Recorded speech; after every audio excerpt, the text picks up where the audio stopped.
दोस्तों नमस्कार, ये है मार्गदर्शन फॉर सिविल सर्विसेज। मैं अनुराग चौधरी। दोस्तों, भारतीय इतिहास के महत्वपूर्ण प्रश्नों के अभ्यास सेट में इस वीडियो में हम सॉल्व करेंगे प्राचीन भारत के इतिहास के अंतर्गत शैव एवं भागवत धर्म से संबंधित महत्वपूर्ण प्रश्नों का प्रैक्टिस सेट, जो आपके आगामी विभिन्न परीक्षाओं के लिए बहुत ही उपयोगी है। दोस्तों, प्रश्नों को सॉल्व करते समय हम उनकी व्याख्या भी करते चलेंगे ताकि आप प्रश्नों को आसानी से समझ सकें और परीक्षाओं की दृष्टि से कुछ अन्य महत्वपूर्ण तथ्यों को भी जान सकें। तो आइए शुरू करते हैं आज का प्रैक्टिस सेट, शैव एवं भागवत धर्म से संबंधित महत्वपूर्ण प्रश्न।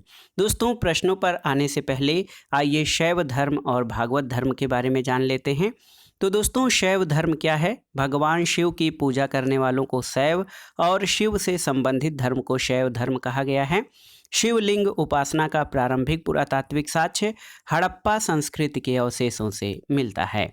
दोस्तों, एक और तथ्य है कि ऋग्वेद में शिव के लिए रुद्र नामक देवता का उल्लेख है और अथर्ववेद में शिव को भव, शर्व, पशुपति और भूपति कहा गया है और लिंग पूजा का पहला स्पष्ट वर्णन मत्स्य पुराण में मिलता है। महाभारत के अनुशासन पर्व से भी लिंग पूजा का वर्णन मिलता है। दोस्तों, रुद्र के पत्नी के रूप में पार्वती का नाम तैत्तिरीय आरण्यक में मिलता है और शिव की पत्नी के सौम्य रूप हैं पद्मा, पार्वती, उमा, गौरी और भैरवी। वामन पुराण में शैव संप्रदाय की संख्या जो है वो 4 बताई गई है। इसमें पाशुपत, कापालिक, कालामुख और लिंगायत संप्रदाय हैं। वैष्णव धर्म के बारे में जानते हैं। तो दोस्तों, वैष्णव धर्म ये भागवत अथवा वैष्णव धर्म ये इसका चरमोत्कर्ष गुप्त राजाओं के शासनकाल में हुआ। गुप्त नरेश वैष्णव मत के अनुयायी थे और उन्होंने इसे अपना राजधर्म बनाया था। परंपरा या अनुश्रित के अनुसार भागवत धर्म के प्रवर्तक वृष्णिवंशी कृष्ण थे, जिन्हें वसुदेव का पुत्र होने के कारण वासुदेव कृष्ण कहा जाता है। और वैष्णव धर्म का प्रारंभिक रूप भागवत धर्म के अंतर्गत देवकी पुत्र भगवान वसुदेव कृष्ण के पूजन में प्रदर्शित होता है, जो संभवतः 6ठी शताब्दी ईसा पूर्व के पहले स्थापित हो चुका था। तो याद रखिएगा दोस्तों, वैष्णव धर्म का विकास भागवत धर्म से हुआ है और नारायण के पूजक मूलतः पंचरात्र कहे जाते थे। और ये आपने जान लिया कि वैष्णव धर्म के प्रवर्तक कृष्ण थे, जो वृषण कबीले के थे और जिनका निवास स्थान मथुरा था। तो शैव और भागवत धर्म के बारे में संक्षिप्त जानकारी के बाद आइए प्रश्नों पर आते हैं। पहला प्रश्न है दोस्तों, देखिए महत्वपूर्ण प्रश्न है ये आपका कि प्राचीन भारत के विश्वोत्पत्ति विषयक धारणाओं के अनुसार 4 युगों के क्रम का जो 4 युगों के चक्र का क्रम किस प्रकार है? ऑप्शन है आपके द्वापर, कृत, त्रेता और कलि, कृत, द्वापर, त्रेता और कलि, कृत, त्रेता, द्वापर और कलि, या फिर त्रेता, द्वापर, कलि और कृत। तो सही उत्तर क्या हो जाएगा? दोस्तों, आप जान लीजिए कि जो प्राचीन भारत के विश्व उत्पत्ति विषयक धारणाओं के अनुसार 4 युगों के चक्र का जो क्रम है वो है कृत, त्रेता, द्वापर और कलयुग। बहुत ही महत्वपूर्ण प्रश्न है दोस्तों आप सभी के लिए। आप जान लीजिए, कृत यानी सतयुग, त्रेता, द्वापर और कलि ये प्राचीन भारत की विश्वोत्पत्ति विषयक धारणाओं के अनुसार जो है 4 युगों का सही क्रम है। तो सही उत्तर क्या हो जाएगा? दोस्तों, सही उत्तर ऑप्शन सी हो जाएगा। कृत, त्रेता, द्वापर और कलि ये प्राचीन भारत के अनुसार 4 युगों के चक्र का क्रम है। अगला प्रश्न है दोस्तों, अर्धनारीश्वर मूर्ति में आधा शिव और आधा पार्वती प्रतीक हैं किसके? पहला है पुरुष और नारी के योग का, देवता और देवी के योग का, देव और उसकी शक्ति का योग, और उपरोक्त किसी का नहीं। तो सही उत्तर क्या हो जाएगा? दोस्तों, सही उत्तर आपका हो जाएगा देव और उसकी शक्ति का योग, ऑप्शन सी। देखिए, बहुत ही महत्वपूर्ण प्रश्न है दोस्तों।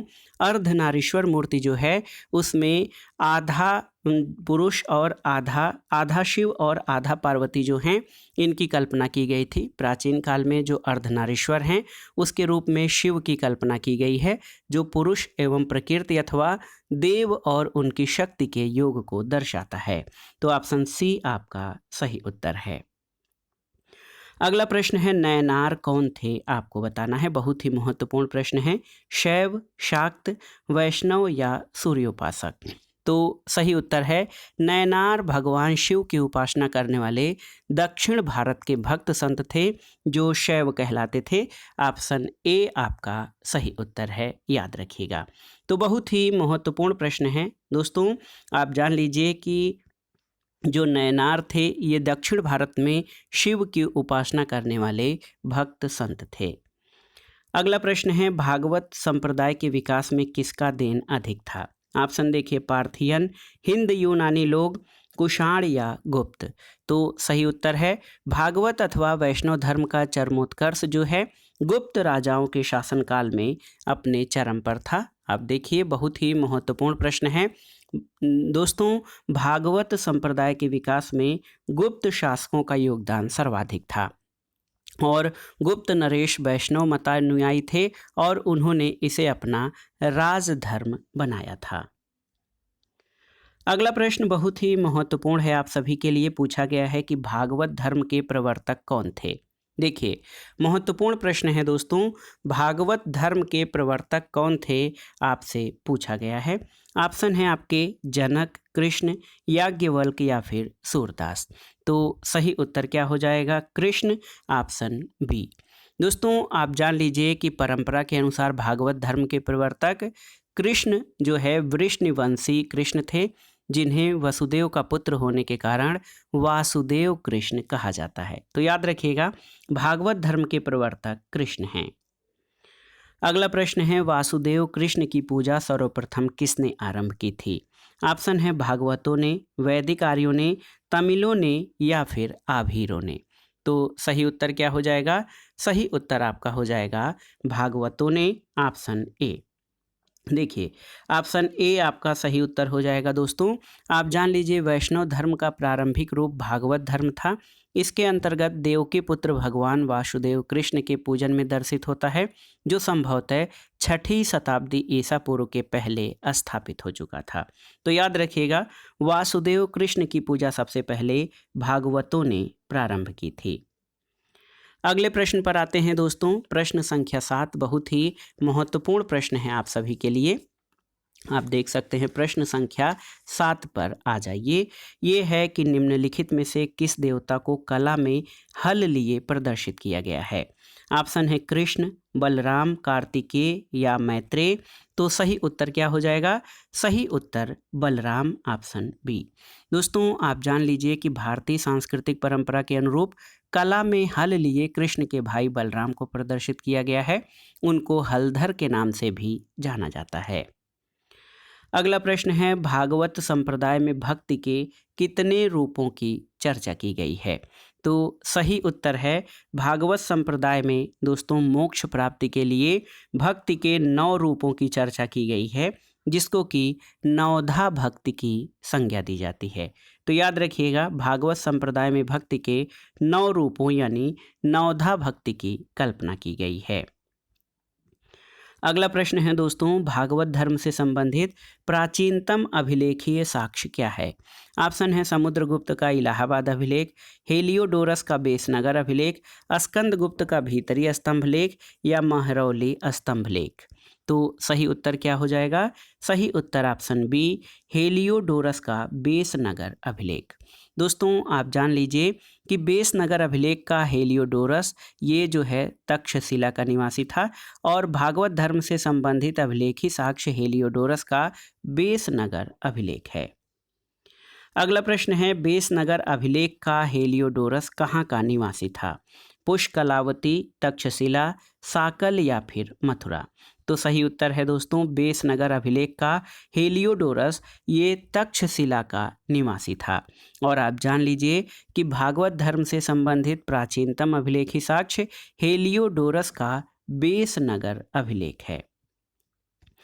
अगला प्रश्न है विष्णु के किस अवतार को सागर से पृथ्वी का उद्धार करते हुए अंकित किया जाता है। कच्छप, मत्स्य, वाराह या फिर नृसिंह आपको बताना है। तो सही उत्तर ऑप्शन सी वाराह हो जाएगा। दोस्तों, भगवान विष्णु ने दैत्यराज हिरण्याक्ष का वध करने के लिए वाराह रूप धारण किया था और उसके चंगुल से पृथ्वी को मुक्त कराया था। तो याद रखिएगा ऑप्शन सी वाराह आपका सही उत्तर है। अगला प्रश्न है दोस्तों, भारत में आस्तिक और नास्तिक संप्रदायों में कौन सा विभेदक लक्षण है? ऑप्शन है ईश्वरी सत्ता में आस्था, पुनर्जन्म के सिद्धांत में आस्था, वेदों की प्रामाणिकता में आस्था और स्वर्ग तथा नर्क की सत्ता में विश्वास। तो सही उत्तर क्या हो जाएगा? सही उत्तर ऑप्शन सी वेदों की प्रामाणिकता में आस्था। दोस्तों, आप जान लीजिए आस्तिक संप्रदाय वे हैं जो वेदों की प्रामाणिकता को मानते हैं और नास्तिक संप्रदाय वे हैं जो वेदों की प्रामाणिकता को नहीं मानते हैं। ऑप्शन सी आपका सही उत्तर हो जाएगा। अगला प्रश्न बहुत ही महत्वपूर्ण है कि निम्नलिखित में से कौन मोक्ष के साधन के रूप में ज्ञान, कर्म और भक्ति को समान महत्व देता है? ये भी बहुत ही महत्वपूर्ण प्रश्न है। अद्वैत वेदांत, विशिष्टाद्वैत वेदांत, भगवत गीता या मीमांसा? तो सही उत्तर है भगवत गीता। दोस्तों, आप जान लीजिए भगवत गीता में ज्ञान, कर्म और भक्ति को समान महत्व दिया गया है। तो याद रखिएगा मोक्ष के साधन के रूप में भगवत गीता में ज्ञान, कर्म और भक्ति को समान महत्व प्राप्त है। अगला प्रश्न बहुत ही महत्वपूर्ण है। निम्नलिखित में से कौन एक गीता की मुख्य शिक्षा है? कर्म योग, ज्ञान योग, भक्ति योग, निष्काम कर्म योग या अस्पर्श योग? तो सही उत्तर है निष्काम कर्म योग, ऑप्शन डी। दोस्तों, आप जान लीजिए कि गीता की मुख्य शिक्षा निष्काम कर्मयोग है। गीता का कर्मयोग निष्काम कर्मयोग है। निष्काम कर्मयोग का अर्थ होता है कि हम कर्म को सदैव साध्य के रूप में देखें, उसे कभी साधन के रूप में न ग्रहण करें। और ये भी कहा जाता है कि हमें कर्म करना चाहिए, फल की चिंता नहीं करनी चाहिए। निष्काम भाव से बिना किसी जो है इच्छा के जब हम अपना कर्म करेंगे तो उद्देश्यों की प्राप्ति स्वतः हो जाएगी। अगला प्रश्न है वह प्राचीन स्थल जहां 60,000 मुनियों की सभा में संपूर्ण महाभारत कथा का वाचन किया गया था, कहाँ है? ऑप्शन है अहिच्छत्र, हस्तिनापुर, काम्पिल्य या नैमिषारण्य? तो सही उत्तर है नैमिषारण्य, ऑप्शन डी। दोस्तों, उत्तर प्रदेश के सीतापुर जनपद के नैमिषारण्य में 60,000 मुनियों का निवास माना जाता है। यहीं पर 60,000 मुनियों की सभा में संपूर्ण महाभारत की कथा का वाचन किया गया था। अगला प्रश्न है दोस्तों, महत्वपूर्ण प्रश्न है। आप देख सकते हैं कि रामायण के किस कांड में राम और हनुमान की पहली भेंट का वर्णन है? किष्किंधा कांड, सुंदर कांड, बाल कांड या उपरोक्त में से कोई नहीं? तो सही उत्तर है दोस्तों किष्किंधा कांड में, ऑप्शन ए आपका सही उत्तर है। दोस्तों, संस्कृत भाषा में रचित रामायण में कुल 7 कांड या 7 अध्याय हैं।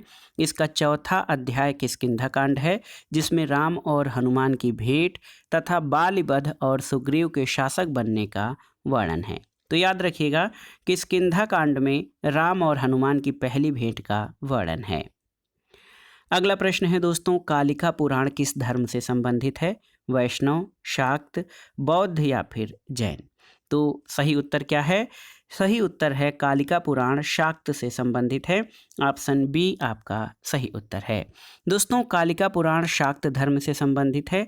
कालिका पुराण को काली पुराण भी कहा जाता था और ये हिंदू धर्म की शाक्तवाद परंपरा में प्रमुख उप पुराणों में से एक है।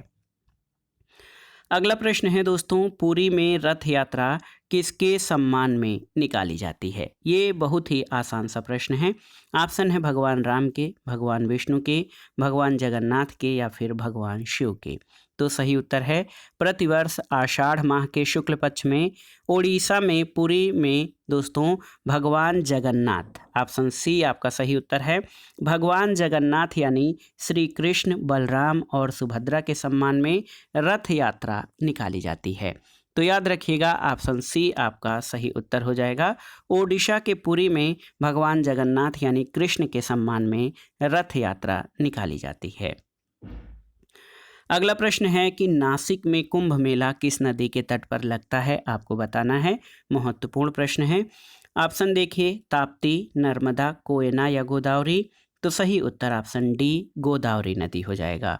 दोस्तों याद कर लीजिए कि नासिक में जो कुंभ मेला है वो गोदावरी नदी के किनारे लगता है। अगला प्रश्न है कि निम्नांकित में कौन प्रस्थान त्रयी में शामिल नहीं है।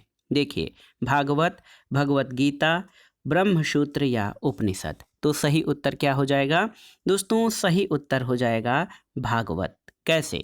तो आप याद कर लीजिए कि उपनिषद, ब्रह्मसूत्र और भगवत गीता को वेदांत की प्रस्थान त्रयी कहा जाता है, क्योंकि ये वेदांत के सर्वप्रमुख ग्रंथ हैं। इसलिए भागवत जो है प्रस्थान त्रयी में शामिल नहीं है, याद रखिएगा।